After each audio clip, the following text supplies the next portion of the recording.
anything, period. Right? So until you make that recognition, then it's not a choice. I don't think you come into this world going, I want to be shy. I can't tell you what factors led into me being shy. Just remember that when I look back, now I look at it and I'm going, you know what? I was shy. I'm not the first person. I wasn't the first person to go out and want to talk to somebody. Coming to Canada in the first time didn't help with that because I was just not that person, and it made me regress more. My story is a different story, and the reason I'm going to say it's a different story is that I didn't get to where I'm going until later on in life. And when I said get to where I'm going, there is a path. Should you be congratulated because you're born with a gift and use it? No. That we left, that's better than how we started out, right? Yeah, that's it. I left leaving things better than how I found it, I guess. Wow. Uniquely me is uniquely you. Balancing the different hats of life. Hey guys, welcome to another episode of Uniquely Me with Simone Stewart. Guys, this is a place where we talk about resilience. We talk about, of course, the traumas, but we surely don't leave out the fact that we are overcomers and that we are built with an inner strength. Some of us call it resilience. Now, with me on set is a gentleman that I have been seeing around Canada, because you know this is a Canadian version. And little did I know him a little, but him talawa, you know. And I'm talking about Colin Caleb. Many of you know him as the man behind the camera, the man behind the music, etc. But I don't want us to assume, because here we talk about who they are. So welcome, Colin. Welcome. Oh, you already started already. I want to hide already. There's no hiding around here. It's been a while. I've been here for 33 years. Woo, long time. Share with us the transition, both times. What was it like transitioning from Jamaica to Canada? The first time I was here was difficult because when I first came going to school, English, you know, we didn't speak right, so they used that as a way to judge you. Okay, and even education system, it wasn't as it is now, where you come in and they would give you call it proficiency test to evaluate where you are. If you come with high school stuff, they might ask you to do a few things. If you come with college, of course, or university, they'll ask you to do a few things. So coming here the first time, they put me back because I didn't speak proper what they consider proper English, right? And then I went back home and they put me right back where I was supposed to be. So it and I love our system of education more than here. Right? So help some persons to understand what's different with our English system versus Canada's English system. Okay, because Canada doesn't speak with patois. That's really what it is, right? So patois, of course, you know, we have our own pronunciation to certain words and we invent certain words and stuff, right? But just on a whole, because they couldn't understand how we spoke, they look at it as a sign of I think they look at it as and they equate intelligence with it as well too. You can't speak English properly, so you're not as smart. So you went back home and got settled back in the system there. I think you went to, is it not UTech? You would have been cast at the time. No, it was West Indies College. Oh. Back then there was West Indies. No, it's not back then. It was West Indies College. Okay. And then you came back. What was that? Again, share with us the transition coming back. And when you came back this time, what was it? What was it like? Okay, so my mom was here, and she had been here for a while, and she'd been here for a long while. So coming back the second time was better, because when I came back there was more there's more black people around, to put it mildly, right? I was in areas where there was us, so the ability to navigate was better because there was people here that I could talk to and relate to, and everything was good because now you're in a comfort zone. Yeah. The first time I'm younger, I'm not in a comfort zone. I remember being one of 3 black people in the school. Oh. I came to Canada. I came here when I was 20. Oh, okay. All right. So you never really grew up here of such, but you would have started life here. Yeah.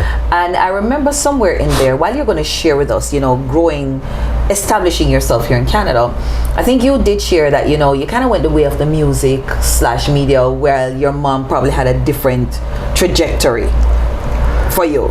Well, she's a good West Indian parent. She's a good Jamaican parent. She came and she paved way for me and my brother to come, right? And she, my brother's an accountant, and I think she looked at me and they both looked at me as a person that could aspire to be better. She had those doctor, lawyer kind of dreams for me, and I chose music. Wow. Is there a reason you chose music? I think, popularity. Let me put it like that, because now I can address all the things that I wasn't able to address in time. So going back, I was shy, first of all. Shy kid, came to Canada, it was a horrible experience the first time. Came back, I was still a shy kid, but it brought me out. It allowed me to experience a ton of things. In music, I'm an engineer. I'm a sound engineer, right? And so that's usually the guy behind the scenes. Nobody talk about the sound engineer, you know what I mean? He's the guy behind the scenes, right? So that's where I gravitated to first. Love to be able to replicate what I heard on a record. So when I say sound engineer, I was not only a DJ sound engineer, but a live sound engineer as well. So as a shy kid, it brought me out. First of all, I love sound, right? So let me say that unequivocally. I love sound. So that the ability to hear the music come out of something that I hooked up, that was a joy and a pleasure in itself. And then later on, as I started to progress, I'm in an environment where I'm always around people, right? And I see certain things and I think I wanted to be part of that. I wanted that lifestyle because it was something that I had to work at. So, it took me on the journey, right? The things I was good at, that I didn't have to work at, things like track, I kind of put aside. I had to work at basketball at the same time. So those are things that, I gravitated to. Anything that I had to actually apply myself. And to learn live sound, especially in Canada, it's an undertaking, because if you're in your community, it's okay, because then once again you're in your safe and comfort zone. But you're in Canada, and if you have any kind of ambition, then you want to leave. It means that you have to leave your safe zone sometimes, right? And when I say I love sound, not just sound from reggae music or dancehall music. I just love sound, R&B, hip hop, even rock and all that stuff. So I wanted to be able to do that, and I didn't have formal training, so that means I had to train myself as on the job learning, right? Especially back in those days. Back in those days in Canada, you look around and you're not finding other sound engineers outside of our culture or outside of our genres of music. You're not finding sound engineers that are want to be doing bands that, like I said, not in our genres. Like they want to do R&B and rock and all that kind of stuff. So you look around the landscape and there's no other black people there. So what is it that motivated you to stay in the space? Because you stayed in the space and has become known in the space. Okay, that's a good question. The love of music first. I wanted to be good at it. I wanted to be even great at it. And I think ultimately it gave me a sort of purpose. And when I say gave me purpose, I grew up a lot by myself, right? And I guess this goes back to how you come up, right? So I came up by myself, and I say that because my father had died.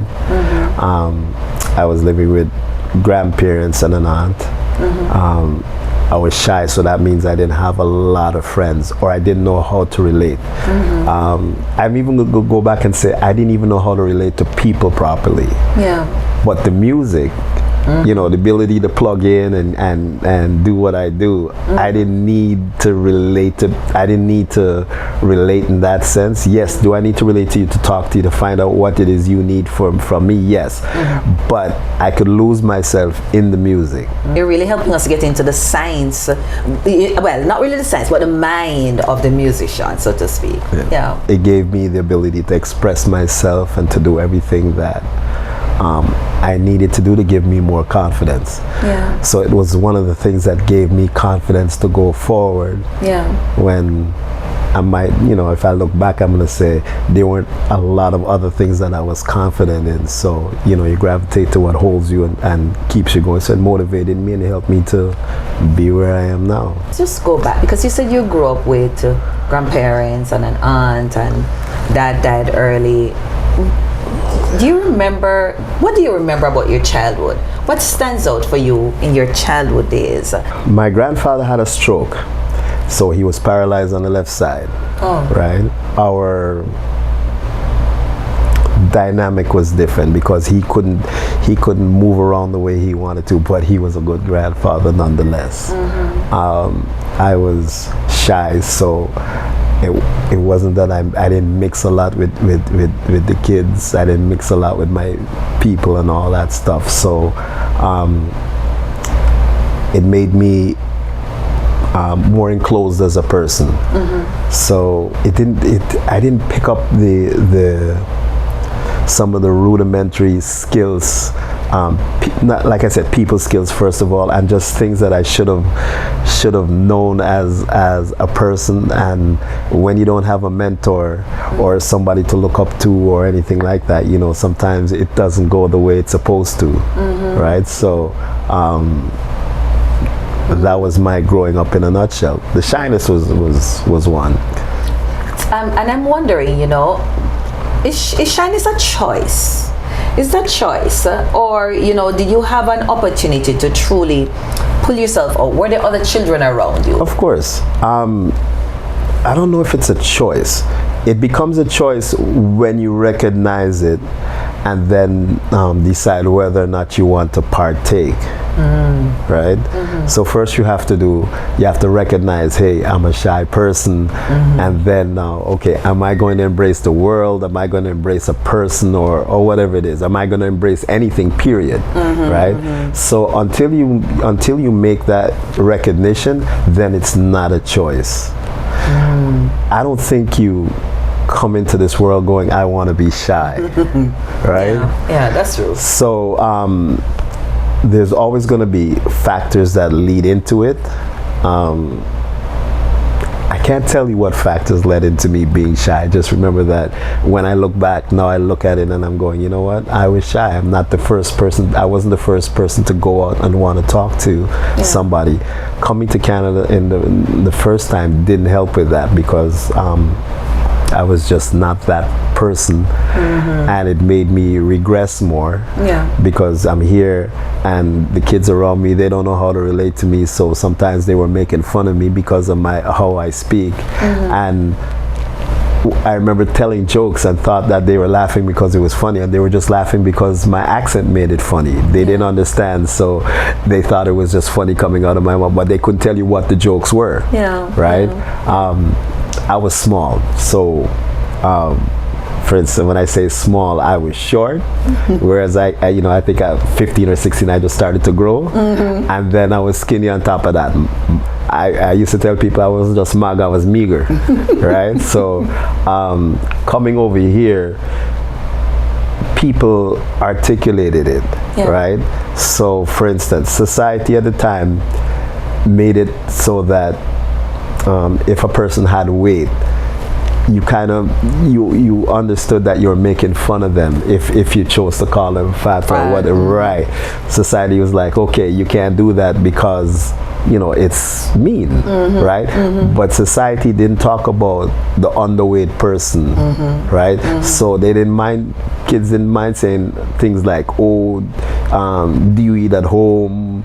Do you have food? Yeah. I remember, are you Ethiopian and all that kind of stuff, right? So they went there because it wasn't recognized. Obviously, like I said, they recognized overweight, but they didn't recognize underweight. So there wasn't that political correctness right? And we're dealing at a time where political correctness, first of all, wasn't even a thing yet, right? So that pushed me more in because I was cognizant of everything that was being said about me, right? Yeah. And I hadn't developed the skill set that allowed me to move beyond it. And I think, that took me through a long time until I was able to actually say, hey, wait a minute, hold on, and And that's where I'd love you to go next. When did you come to that recognition that enough is enough? I'm no shy guy around here. I gotta put myself out. I've gotta put myself out there, etc. When did that happen? DJing and basketball. So those were two things that basketball I was good at. But at the same time, I remember playing for a school team once, and people laughing the first time they see me in shorts because but then natural athletic ability took over, and that gave me a certain amount of confidence. I'm going to say, I'm not even going to call it false confidence, because it wasn't, I was confident in the situation, but only in the situation. I didn't know how to extend it beyond. And music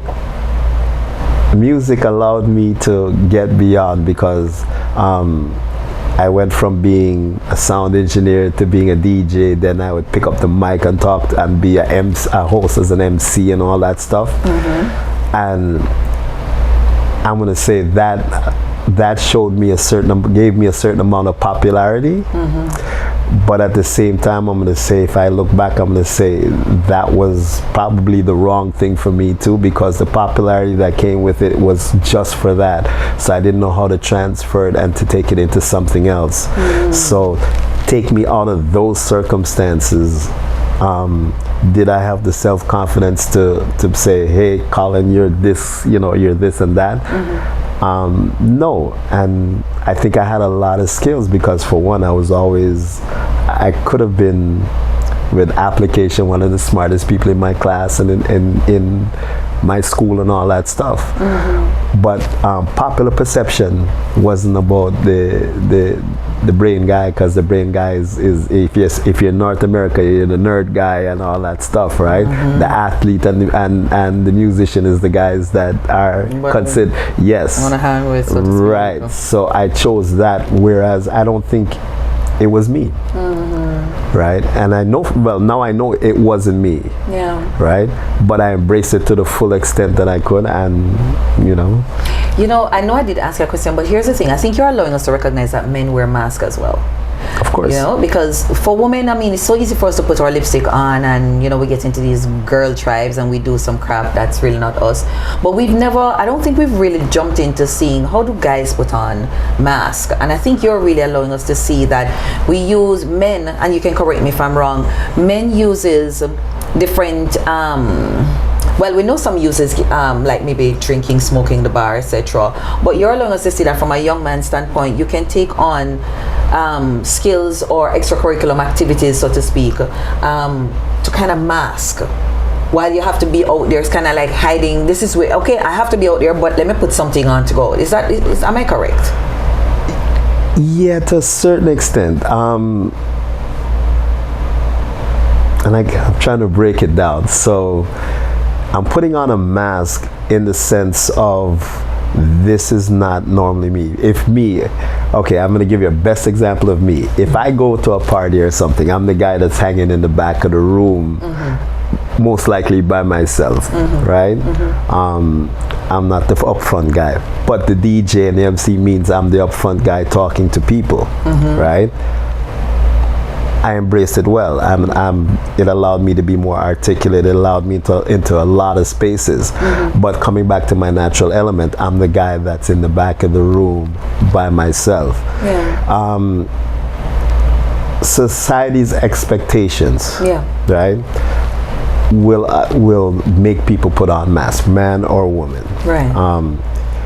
If you're with your peers, your friends, let's say your friends, and you have 5 friends and they're popular and they're like this, then you're gonna do things that that will make you want to be on their level. You do things to adjust to their level, and it's in trying to adjust to that level is where the mask comes up, because maybe that's not you. So now you have to play the part. You have found your place. Finally, 60 years later. Or I'd say 60 plus years later. Wow. So you found yourself 60 plus years later, but because the truth is, even though music seemed to have been what you hid behind, but at the same time it was your comfort zone, it is kind of what has defined you over time. Music and media and stuff has defined you over time. So just wondering, could it be that you really didn't find yourself, you were always that person? And I'm going to get part to where the difference is.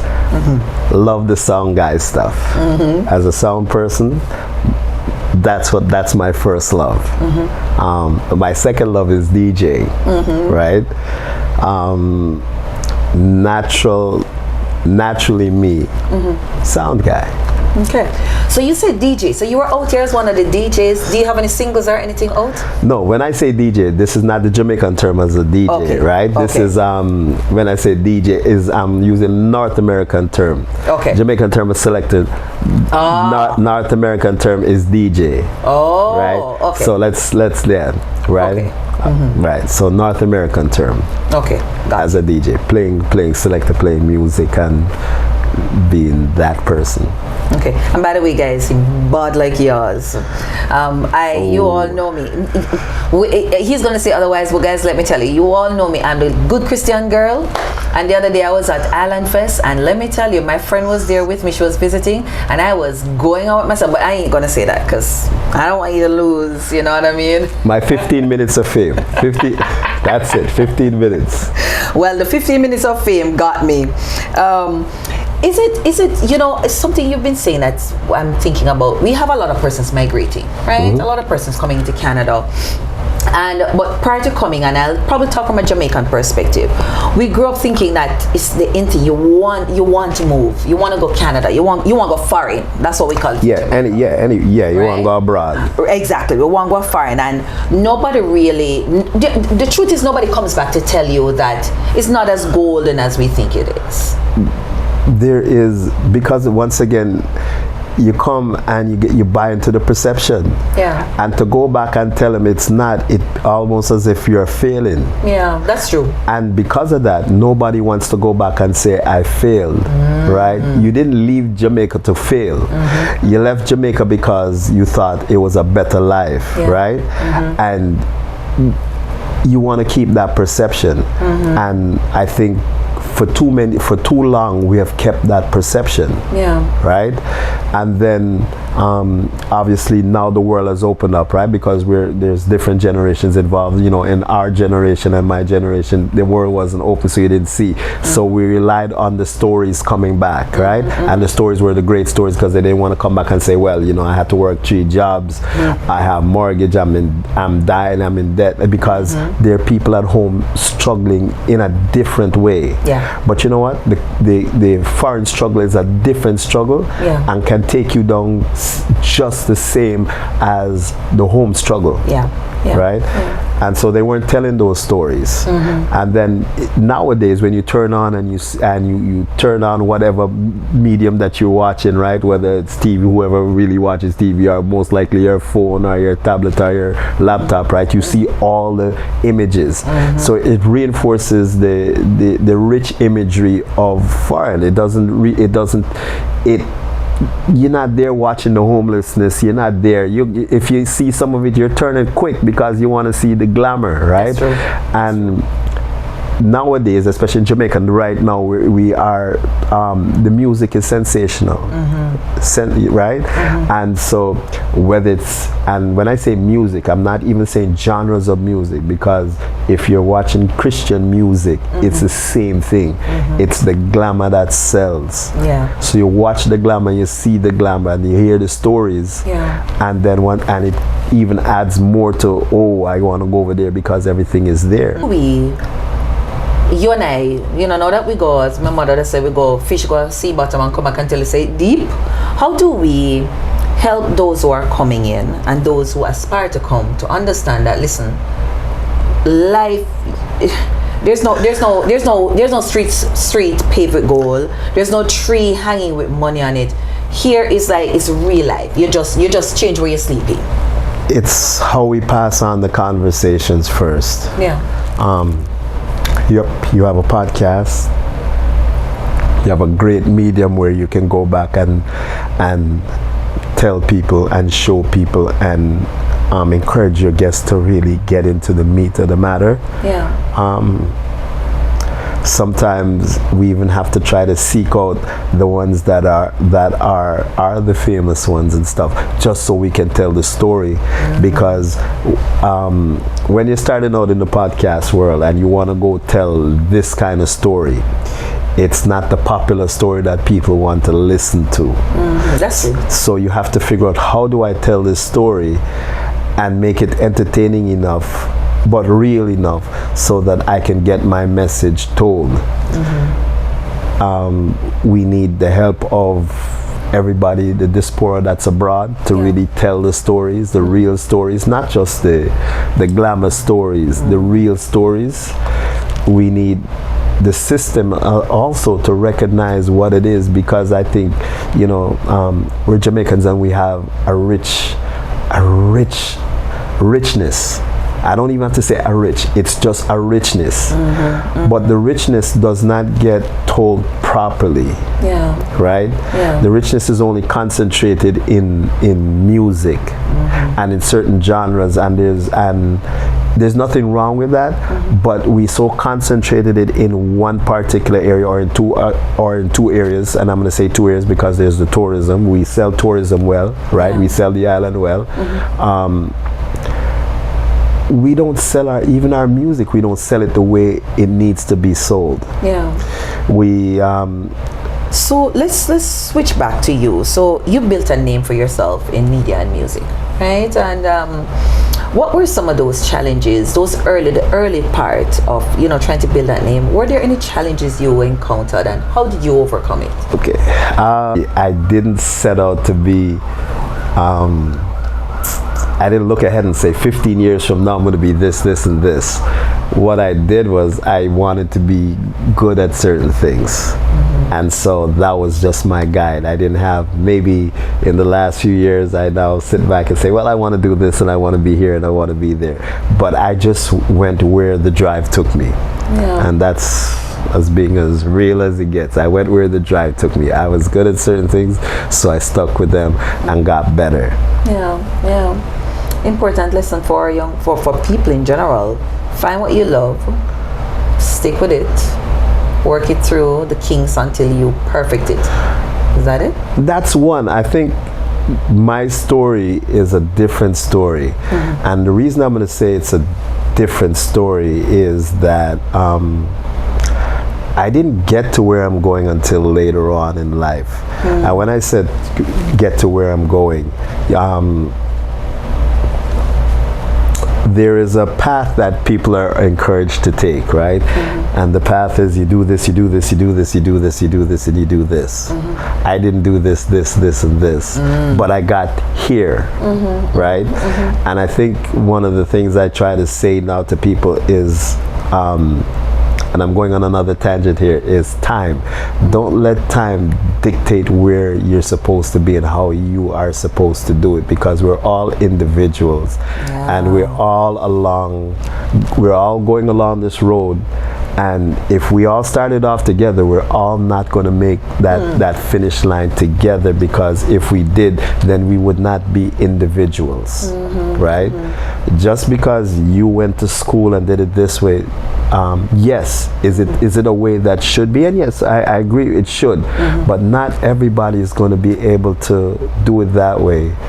And you can't bring people down because they didn't do it that way. What you have to do is help them to get to where they're supposed to go. And sometimes you have no idea where they're supposed to go. That is so true. So I think that's the story, because my story is such a different story. There are things that we can't get into, right? But it's such a different story because I didn't use conventional path. One, because I didn't grow up in a conventional way. And so there was a lot of struggle along the way, right? And a lot of discovery. And my discovery is, I'm going to say this, my real discovery, I'm going to say, has been especially in the last, I would say, 5 or 6 years, and that's because of a lot of struggles and a lot of things that I can honestly say I did wrong, whether knowingly or unknowingly that I did wrong. And now I'm here in this space, and all those struggles, I'm now grateful for them, because without them I wouldn't be in this space. And more than a music space, I'm in a community space. And that's what I'm more proud of. Although I can say I've done a lot of good things in music, I'm in a community space now. And to me, it's just like, okay, you know what?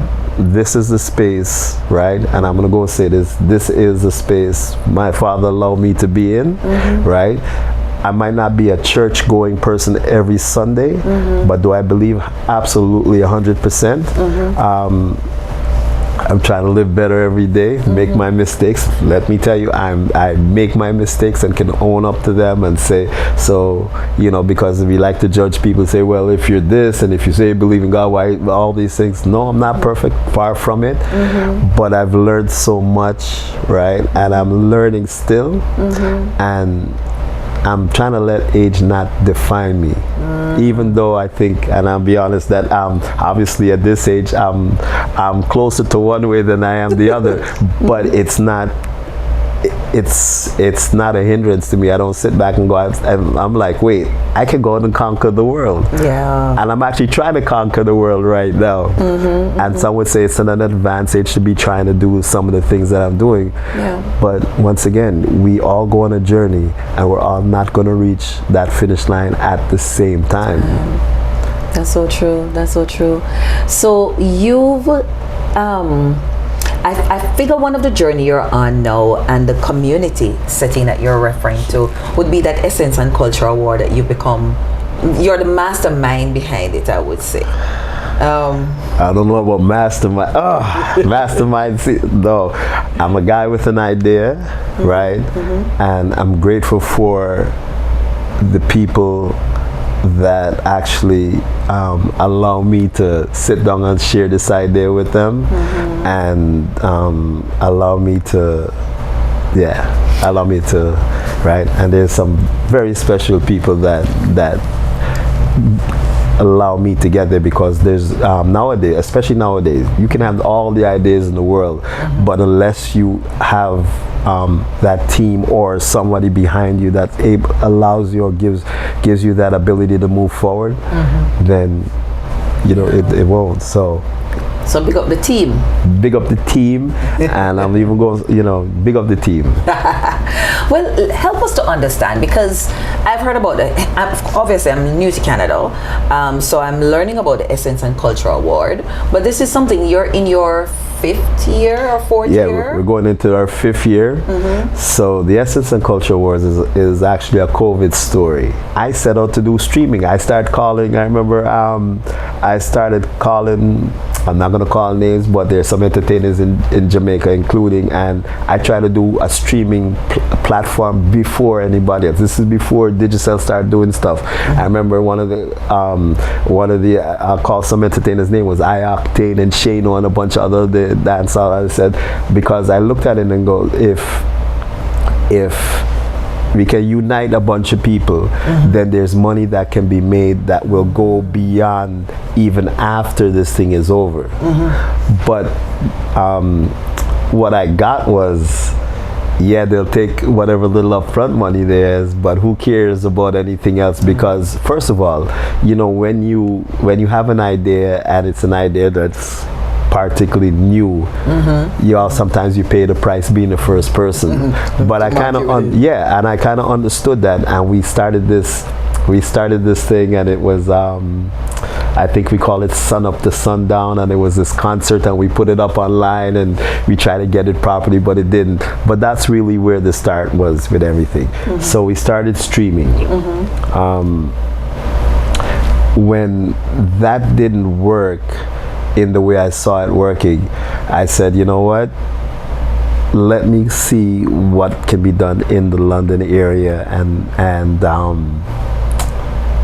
I met up with a pastor, and Pastor Thomas, and they were doing a community center called the Ween Community Center, and I videotaped their grand opening and stuff, and it furthermore put me in the community environment. I had made one attempt in the community aspect before, when I was doing some mentoring programs with Liz Akano, who was a vice principal, one of the first black vice principals here in London, and we had a program where we mentored kids in math and English, and these were kids that were in the final grades of high school, and this was to help them to be able to transition to college or university. Right. Loved the program because that was my first real community program, and it sort of whet my appetite to where I wanted to go. So the streaming came in, and like I said, I'm at the Ween Community Center, and ways to, how can I do something that lifts up the community and first of all puts us out, because it's such a depressing time. And so I said, you know what, suppose we got some of the core businesses, and when I say core businesses in our black communities, and when I say black communities, I'm not just talking about my Jamaican community or Guyanese or Trinidadian, I'm talking about all our communities, which is, you know, in Nigeria, Cameroon, Burundi, Zambia, Zimbabwe, just to name a few, right? So there's about 20-something communities represented in London, and we all share the same characteristics. When we come to Canada, our core businesses are that restaurant, that barbershop, and the DJ. Those are core businesses. Before we get to anything else, those are the staples. We all gather around in the barbershops, the hair salons, right? We go to the parties, right? And not a business, but there's church as well too, right? So if I got some of the core business members together and said, let's do this event, what would that show the community? Because those core businesses are also going to be the hardest hit businesses for COVID, because they need traffic, right? You know, that shows something in the community. So once again, talking with Michelle, and Michelle is the person that when I have these ideas and thing, I bounce it, and she helps me get through all these ideas, right? I have a core set of people, which is we call them your runners. They run with the ideas. They're more. They're you know, they catch the vision and they run with it. You know, so I have to send a big shout to them. Mother of my children are as well too, because they all, you know, and a couple of other side people, and they all play a part. And you know, Michelle and I sat down along with, I think I bounced it off of Jose, goes by the name of DJ Jose. He's the one that actually got me to stream for the Ween Community Center. He made that introduction. I said, yeah, this is what I want to do and where I want to go. And we put the people together, Angel and Up Like 7 Barbershop and a few other people, and we started this thing. And what it was, and why it's different from any other award show, is because it encompasses the whole community, not just in terms of people, but the scope of the awards. We had 18 to 23 awards, right? And it covers everything from arts arts and sciences, community aspect, youth aspect, music aspect, right? And so it covers everything. I didn't want something just to honor or to recognize the musicians, right? And I wasn't going to leave anybody out. And what it is a way for us, and when I say us, the one thing we have is all those 20 countries that are here in London, Ontario, we're all immigrants. Yes. Right? And whether you're a new immigrant or old immigrant, it was a struggle to be here. And if you know London, Ontario, definitely was a struggle, because it's only the last, I'd say, especially in the last 5 years, you've seen the influx of people coming in. You know, and before that they did come in, and then 10 years before that it was slower. So it's like before that, and then 10 years ago you start seeing, and then in the last you're seeing a lot more. Right? And so to survive, not only survive, to be able to make an indent into a space that's outside of the bigger spaces, such as Toronto or Ottawa, Montreal, and Edmonton has got a good space. Nova Scotia, because Nova Scotia has the very first set of black people that came to Canada, right? Because when some of the Maroons were sent to Nova Scotia. You got to remember that. So not only that, but Nova Scotia had the Maroons and the slaves, that first set of slaves coming through as well. So, and this is going way back into the early days. So outside of those places, everywhere else you go has small communities of black people, but we're all segregated. But I'm going to say this: when you're in Canada and certain places, when they don't go, oh, you Jamaican and you Nigerian, they just say you black people, right? Because they can it's easy for them to identify us because we're black, right?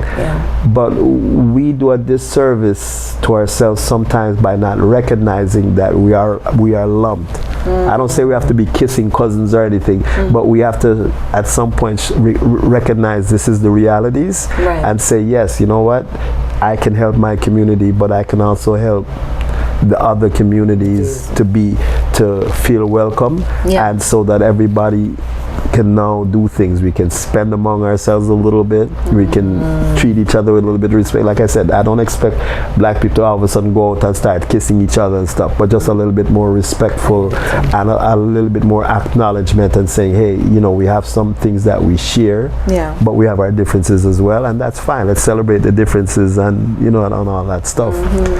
So if I gathered enough from what you said, the whole idea behind the Essence and Culture Award was bringing community together, and allowing us to celebrate within our community, right? And it wasn't just about necessarily the genre of music, but it's really looking at what each person in that black community, so to speak, each person, what they brought, and celebrate it, which is beautiful. And share it with the rest of Canada too. Let London know that we're here, and we're a positive force, and we have accomplished just like any other immigrants that come to this country. We help build this country, and we deserve to share it and say, hey, we're here. We're owning our piece of the pie. Owning our piece. How have you seen the award?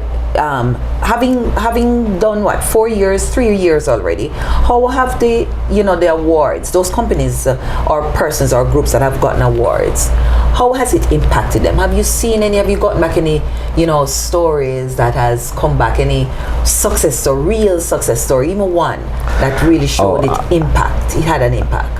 I'm gonna there is a couple, I think, right? One, there's a comedian, one of the first comedians that won. Big shouts to G. He's now doing a Bell special here in London, Ontario. So Bell is they're filming his special.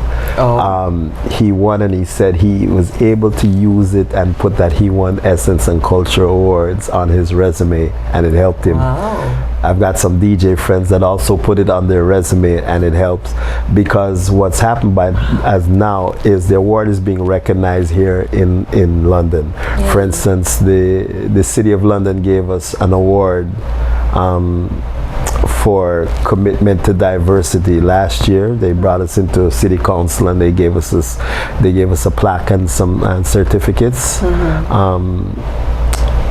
years before that, in just our second year, I get to say I've won the Queen's Jubilee Award. Wow. That was presented with, once again, because people recognize what we were trying to do with the awards. Yeah. And I think there's a third one somewhere. There's a third one there somewhere. So I just locked them up. Yeah. I don't want to look at them because the job isn't finished. I don't want to look and think, oh, I've arrived or done something, because it's not about the awards. Because anybody that knows, when I get awards, I'm not the guy that wants to go up and get them, because we're trying to change our mindset, and we're trying to do things in the community. And yes, the awards are great, and the only reason they're great is because it allows outside people looking in on you to look at you differently. Yeah. And so those are the reasons. It's not, I don't want to brag about them or anything like that. Yeah. I just want to go about and be able to say, okay, we're making a difference, because one, kids that are coming up after, we're giving them something else to aspire to be. So the people that win, we did a poster contest, and we had 110 posters, and the poster contest was for elementary schools. And in this first year, which was last year, we got 110 posters. Wow. Right? And so we're looking to be bigger and better this year. And there just other, there are areas that, like I said, we see people gravitating in the music, especially. The first year we saw the DJs and everybody kind of, and now it's like, now they want to win the award. They want to showcase it. Yeah. And I think it's also helped the City of London. They have their own awards. Well, not the city. There's the music awards that are here. We see them taking some of our genres not a little bit more seriously, but paying it more due. Yeah. So we're seeing residuals from it, and I'm hoping that other people get residuals from it. Now, as we're making a big effort to embrace our professional communities and our French, because there's a lot of French-speaking communities in London. We have some Haitians, and we have the Cameroon and Congolese and those, and they're big communities. Wow. And they're French speaking, so we're trying to make sure that they're represented as well too, so that it's a good thing. I want to be able to say outside of, I'm here and I'm looking around and I can talk to a bit of everybody. I really want to congratulate you. I know we've spoken before about this, and you make it seem like I'm fulfilling my purpose. I like that, Colin, but the reality of the matter is I'm giving you your flowers. This is a big thing, right? You're looking beyond yourself and you're celebrating people. It's a big thing. Trying to grow. Yeah. Because like I said, there's paths that I took that weren't always the best paths, and I'm trying to grow, and I'm here, like, I've been blessed to have an ability to be in this spot. Yeah.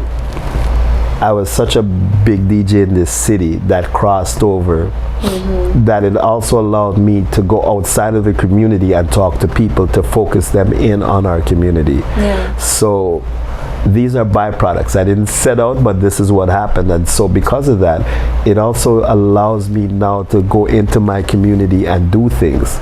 So I'm just doing what, I don't think I'm doing anything extra in that sense, because we're all born with gifts and talents, right? To utilize your gift and talent is not something extra. That's the I think that's my best way of saying it. If you're born with a gift and you use it, should you be congratulated because you're born with a gift and use it? No. You know who you congratulate? You congratulate somebody that wasn't born with it and did something. You're making me think about the persons who've been given the talents. That story in the Bible. And the ones with the 4 and the 2 and the 5, I think, who went and did doubled, were not celebrated. But the one who got the 1 and didn't do anything with it, he got what was, well, because he didn't utilize what he was given. Right. You know, as we're wrapping up, Colin, I want to ask you, you know, how important is it to dream big? But I don't know if that's what I really want to ask you now, because, you know, you just floored me. You're saying, you know, you've been born with gifts and talents, and therefore you have a responsibility to operate with your gifts and your talents. So it's not even so much about dreaming big, but at the same time, Colin, I think there's always something a little bit extra with our gifts and talents. Yeah, because you have to utilize it, and you have to want to take it to the max. And that's the dreaming big part. That's the dreaming big part. So you got a talent to run, right? Mm-hmm. It doesn't mean that you're gonna be the best runner in the world unless you dream to be the best runner in the world. Just means you have a talent to run. Yeah. I've been given a talent where I can talk to people and people gravitate to my ideas, and I can do. So yes, I started, but unless I'm willing to take it to the max in a good way possible, then I'm still not utilizing. So yes, you have to dream big. Yeah. So I dream to be where, okay, but, you know, I'm going to take this, and if possible, London becomes this place that's one of the few places where we can actually have a sort of unity, a sort of where a sort of space where we can get things done as black communities, because we don't have a lot of spaces where we have contributed to the betterment of a city, right? We have done it individually, and so let me be clear in that. I'm not saying we haven't done things. Yeah. We have individuals that have done things, right? We have communities that have also, because you know, there's perceptions of the Asian community, both South Asian and the East Asian, right? There's perceptions of who they are as a community. We, as our black communities, are not perceived in the same way. So we just try to raise the perception of who we are. So if in London, Ontario, we're able to, suppose we as a community are able to now say, all right, we build a hospital or something. I'm just trying to raise it so that we get that kind of recognition like everybody else. So that's where dreaming big in that sense. So if I can see that in not even in, you know what, I'm content to say it even doesn't have to be in my lifetime, as long as the steps are in place and we can find people to continue and bring their dreams together, because your dream only takes you so far, right? When you dream in community, it means other people have to add to that dream as well. I don't believe in one person dream for a whole community. No, that's crazy. That's crazy to me, right? I mean, yes, I contribute a piece to this thing, right? And then there are others doing great works, right? And I'm just piggybacking on others that have gone before me and others that are still here. There's so many names that I can call. You know, like I said, even the person that I started the mentoring program, Liz O'Connor, she's been around, she's building school in Africa and all that stuff, right? So I'm just adding my piece, hoping that I can also attract other people to add their piece. Wow.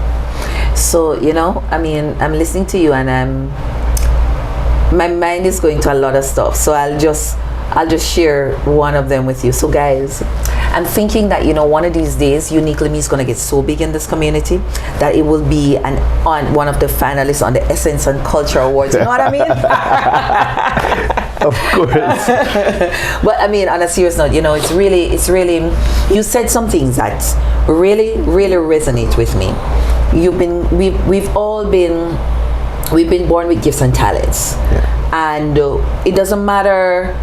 You see, and you said something else, that we're all not running the same race, right? We all don't win at the same pace. And I will dare say to you that one morning, I was going to work back home, and I remember the Lord showed me, I came on the highway, and the Lord said to me, look at it. People are getting on the highway at different junctures, right? You came on at Angels, but somebody's coming from Ochi on it.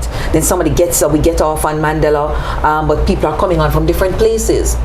and we get off at different places, right? So we're all not running the same race. At some point in time, we align, but then we go our separate ways, which means that we're all running our own race. Now, you've run, I would dare say you have been running well, sir.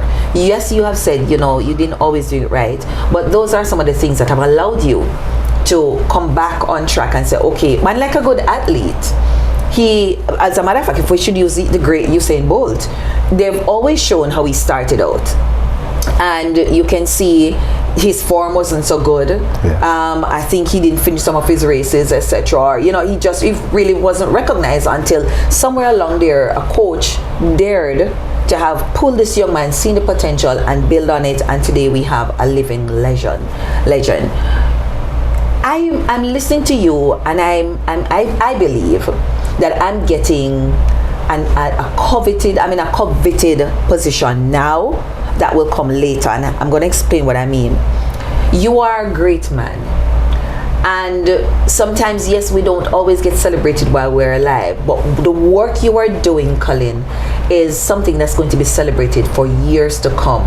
And this episode is going to be somewhere that somebody will find it, and I'm already feeling privileged to have sat down with you, to have gotten into your mind and understand the man. I want to ask you this question. What in the next 10 years, if we do live that long, but you know, what's next for Colin in, say, the next 10 years? What is there that Colin has not yet done, that Colin thinks he will do? Oh man, I don't even know how to answer that question. I'm so committed to seeing not just Essence and Culture, right? Essence and Culture is part of the London Afrocentric Arts Association. What I'd like to see happen is we lose the arts designation and just become a community association. Because arts was because my background, arts and music, right? So that was the easiest place for it to start. I think 10 years, I'd like to see it grow. I'd like to see me not be in the position that I am in now. I want to see others take it and run with it. So I look forward to that, to seeing that, how that transpires. I want us to play a part in the community where we are,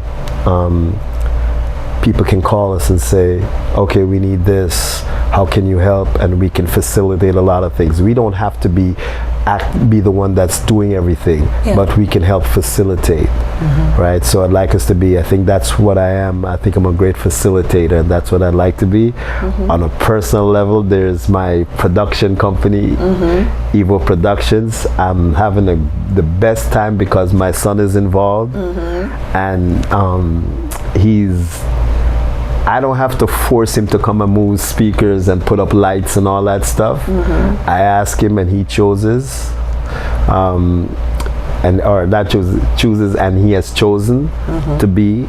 So I want to see where that grows, because we're uniquely positioned, and so now I get to pass on all those things, and I get to be on the road with him and all that stuff. So that's a great feeling. And then I don't know after that.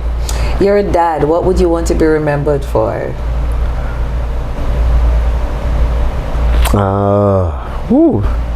Remembered for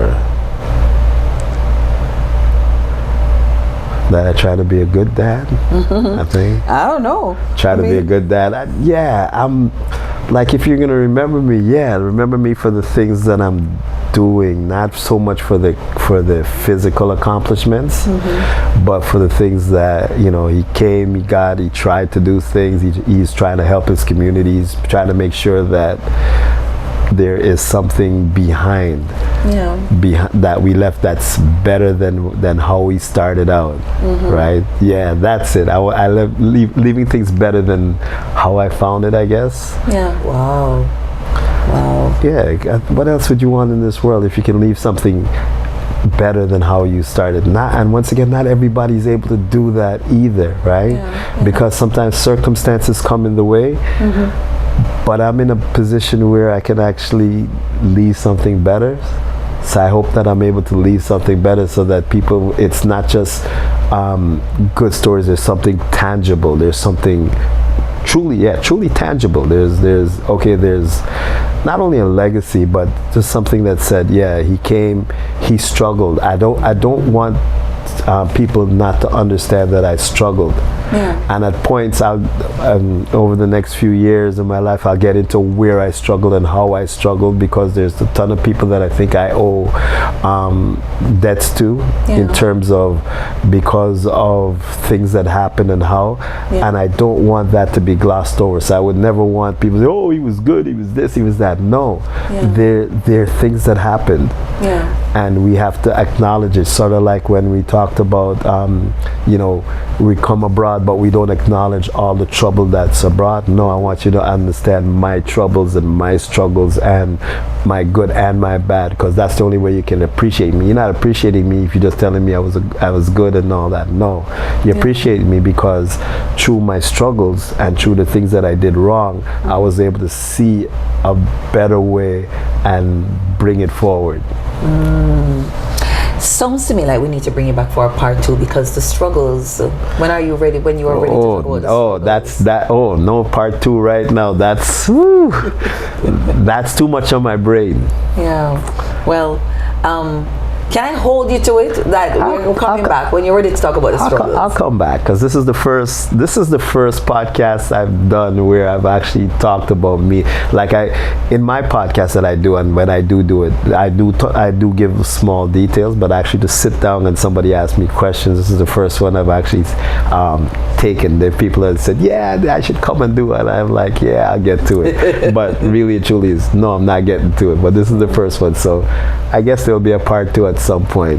Well, I will tell you, I'm humbled that you accepted my invitation, and you actually accepted my invitation on first meeting me, so that's pretty good. I hear you.